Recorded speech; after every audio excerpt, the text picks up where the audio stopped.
For our first question, we will be using the video game Portal 2 as the setup to our problem. The basic concept of this game revolves around the portal gun our character holds in their hands. This device is used in the game to create two portals, an orange portal and a blue portal. If one walks through a portal, they will be transported to the other portal, as shown. In this example, we will be attempting to use the portal gun in conjunction with a device known as an aerial faith plate to fling our character across this pit of goo. Momentum is conserved when moving between portals, so we'll place one portal directly above the plate, and another on this portalable surface above the pit. So then, how hard does the plate need to launch the character to send them over the pit? Well, to start, we need to know how high the exit portal is, and how long the pit is. Using the real-world stand-in of a can of beans, I was able to take rough measurements of the panels shown in the game by measuring how many cans long and high they were, and converting that measurement to meters using the standard measurements for cans of beans in the US, with the exit portal being 7.3 meters above the ground and the pit being 7.5 meters long. Using this data, we can mock up a model very similar to the kinematic equation questions we have been dealing with throughout the second half of our physics course. We know that we have to solve the equation for change in the distance on the x-axis, so we will use this kinematic equation. We're trying to solve for initial velocity, and we know we have to go 7.5 meters, but we do not know the time that we are in midair. However, we do know that we can solve for that value using the same equation set to equal the y-axis. So, plugging in a height of 7.3 meters, a stationary initial vertical velocity, and the 9.8 meters per second acceleration, we can solve this for a time of 1.55 seconds in the air. Moving back to our original equation, we plug our time in and solve for initial velocity to get 4.84 meters per second of initial velocity. So let's go back to our chamber and see how those numbers hold up. Here we've set our velocity to 4.9 meters per second of launch speed.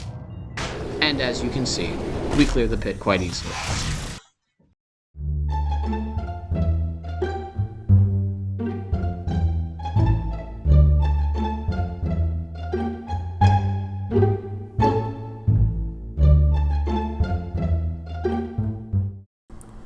Hello, welcome to the friction test. This is currently being dubbed over because I wrote a new script. So basically what is going to happen is I'm going to kick this box on two different surfaces to see how friction force affects velocity. Change in horizontal distance equals initial horizontal velocity times the change in time. So therefore, the longer the distance, the less friction there is. Whichever floor has lower friction force will also have the lower coefficient of friction, which is a value that shows how two different objects rub against each other. We know force friction equals force normal times the coefficient of friction, but we won't have to worry about normal force since it's going to be the same box in both tests. So, I think without further ado, here comes the kick.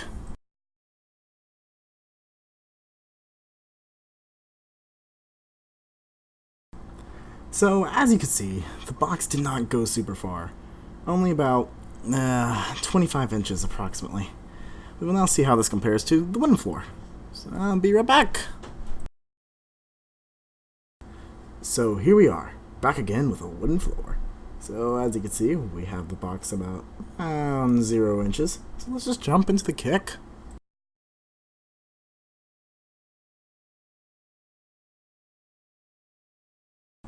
So, as you can see with your eyeballs, the box went a lot farther. It went almost double the distance with a solid 45 inches. Now, some of you may be thinking about, what if I just kicked it too hard? And I say, meh, it's negligible.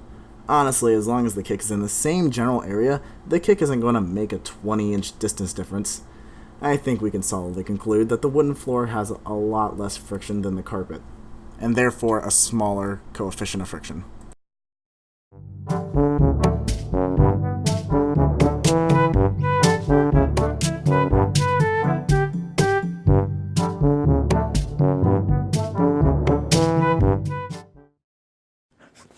So welcome to how horizontal velocity affects airtime. I got two special guests with me today, Captain Jack Sparrow, and my little sister with the stopwatch. Please show the stopwatch to the camera. So, in short, what I'll be doing is on my command, my sister will press start on the stopwatch, and I will throw Captain Jack Sparrow. I will do this 2 times. The first time, it'll be lightly pushed, somewhere on the ground over here. On the second one, I will yeet Captain Jack Sparrow somewhere over here. Ready? set, go. And as shown on the stopwatch, if the camera would focus, about 0.89. Now for our second demonstration. Ready, set, go.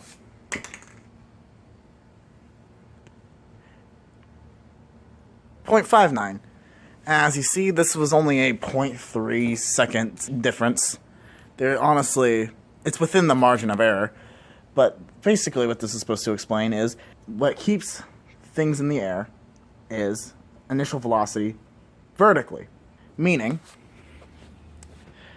since there is nothing really causing any initial velocity vertically, the only thing acting upon it is acceleration, which is the same regardless of how hard you push it horizontally. Therefore, it spends the same amount of time in the air and lands about around the same time.